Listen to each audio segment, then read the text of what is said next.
Hi everyone, so we are starting with inverse trigonometric functions and this is part 1 video for this chapter. Coming to the basic portion, if I take sine theta equal to x and I shift this sign on the right hand side, it will be theta equal to sine inverse x. So whenever you shift this sine or cos or tan or whatever trigonometric function it is, when you shift it on the right hand side, it becomes sine inverse. And this sine inverse is also known as arc sine x. Let's have a look on an example. Sine pi by 6. As you know, sine 30 is equal to 1 by 2. And I shift this sign on the right hand side, it becomes pi by 6 equals to sine inverse 1 by 2. So if anyone asks you sine inverse 1 by 2, directly the answer is pi by 6. सो हमने इसमें क्या करा है, sine theta को X के equal लिया है and theta equal to sine inverse X हो जाता है जब भी हम साइन को शिफ्ट करते हैं राइट साइड में, एंड इसको हम आर्क साइन एक्स कहते हैं. ओके, यहाँ पर हमने एक एग्जाम्पल लिया था. Now moving on to the most important part, that is function, its domain and range. You have to learn the domain and the range of these three functions, that is sine inverse x, then cos inverse x and tan inverse x. And of course you can learn the rest of three because they might also come. So don't leave any of the functions. Now sine inverse x, the domain is -1 to 1. That is, the possible values of x is known as the domain. So I can insert any value between -1 and 1, including these both values in x. And the range I get, that is the possible value of y. Now I'll take y equal to sine inverse x, y equals to cos inverse x, and y equals to tan inverse x. So the values, the possible values of y is known as the range. Okay, so it will be minus pi by 2 comma pi by 2.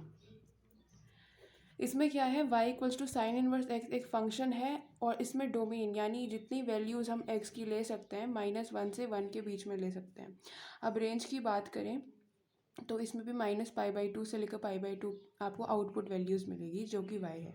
And yes, the domain is also known as the input value and range is the possible output values. Moving on to cos inverse x, it is -1, 1, and here we get the range 0 to pi. Then for tan inverse x, it is all real numbers, that is from -infinity to infinity. And for the range part, it is -π/2 comma π/2. You'll come to know how to use these functions, the domain and the range, in the later part of the video because it's going to come in the questions and you have to adjust accordingly to the domain and range. Now let's start with some examples. I've directly taken a question, and yes, if it's like tan inverse 1, how to find this? You can take it equal to any variable. For example, I take up x, and this tan inverse, when I shift it to the right hand side, it becomes tan y equal to 1. Now you very well know that tan 45 is equal to 1, so the value for y is equal to 45 degree. That is what we are going to do in this question. We are directly going to write the angles. It was an example how to actually find the angles. Now we'll put the values. It becomes 45 degree, that is pi/4. Please write it in the terms of radians, and then plus cos inverse -1/2. What about this? So if you separately write this, I'll tell you cos inverse -1/2. Now see, if you take it equal to y, it becomes cos y equal to -1/2.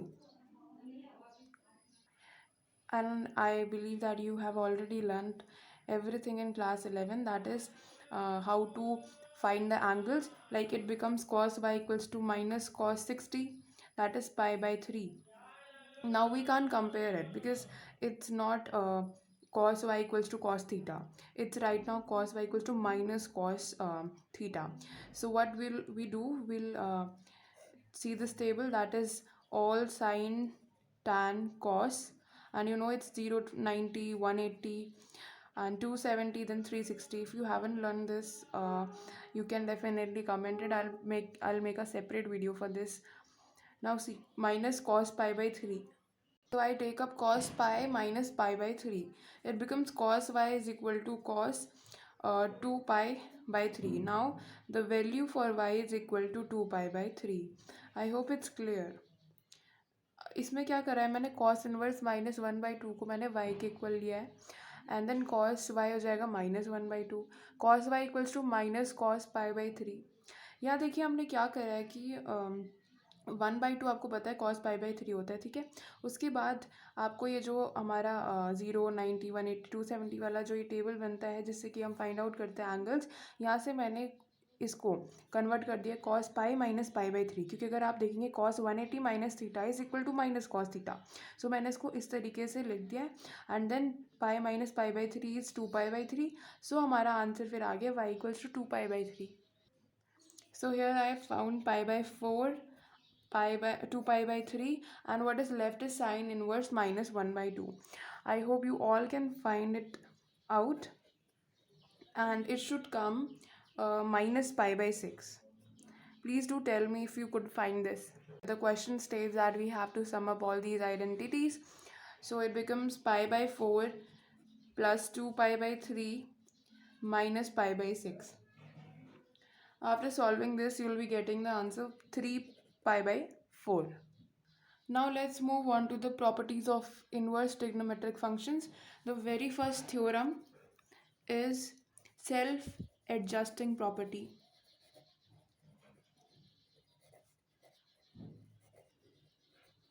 So for example, I take up sine inverse sine theta.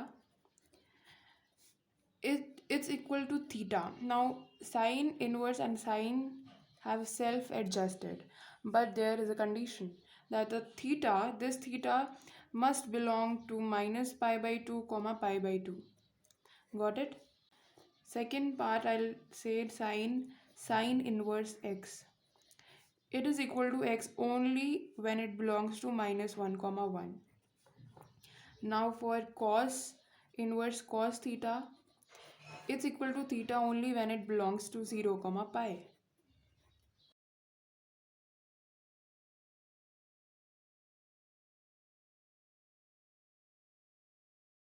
So it's done.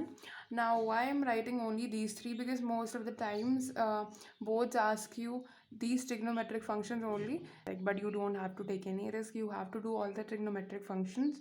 Try to cover all of them, the range and domain of these functions.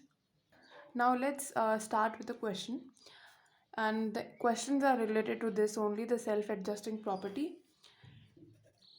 Now sine inverse sine pi by 3.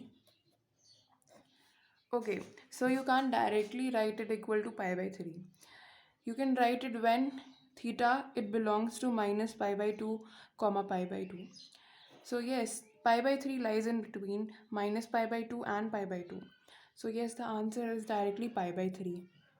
But moving on to second question, tan inverse tan pi by 10. Okay, now pi by 10, if you carefully see this, it's also in between minus pi by 2 and pi by 2, right? See, pi is 180 divided by 10, that is 18 degree. Yes, 18 degree is between minus 90 degree and 90 degree. So that direct answer is pi by 10. Next question. So cos 9 pi by 8.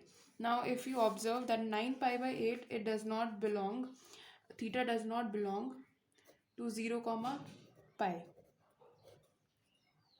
So I can't directly write 9 pi by 8 as the answer. I need to make some variations. Plus pi divided by 8. Why did I write in this form?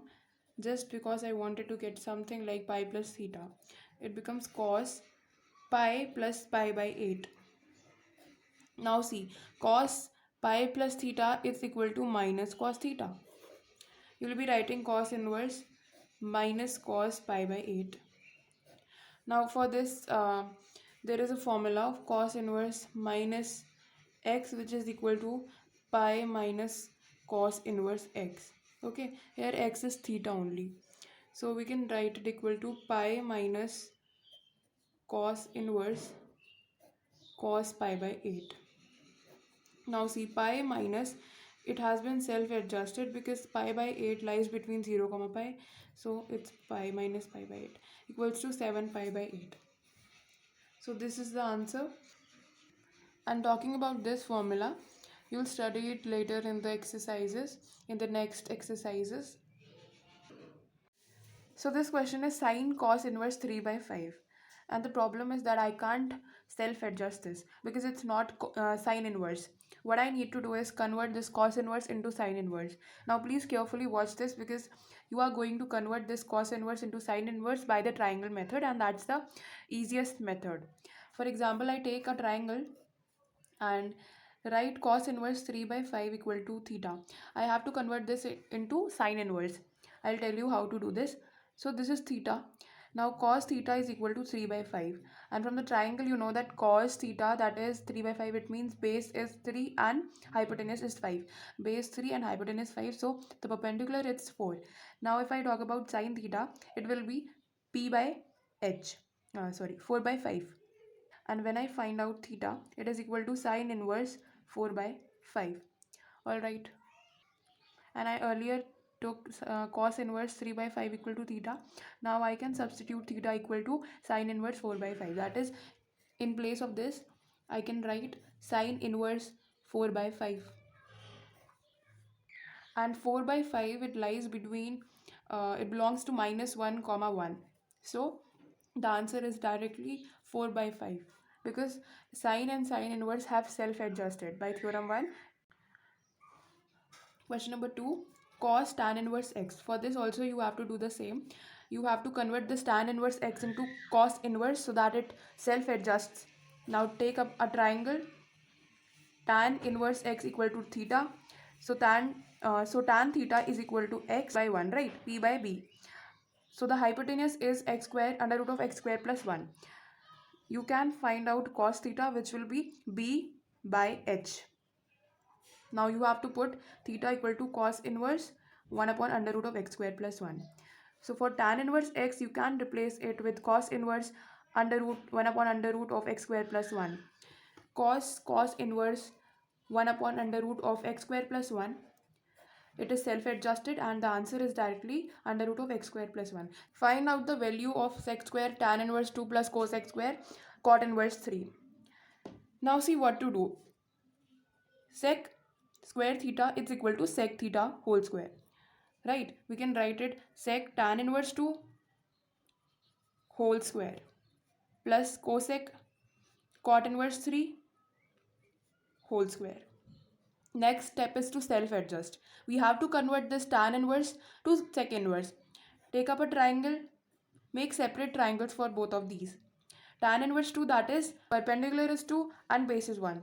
So the hypotenuse will be under root of 5. Sec theta will be equal to h by b, that is root 5 by 1. Right? So we'll replace tan inverse 2 with sec inverse root 5. Now for this question, base is 3 and p is 1. 9 plus 1 is root 10. Cosec theta, which is equal to root 10. So theta is equal to cosec inverse root 10.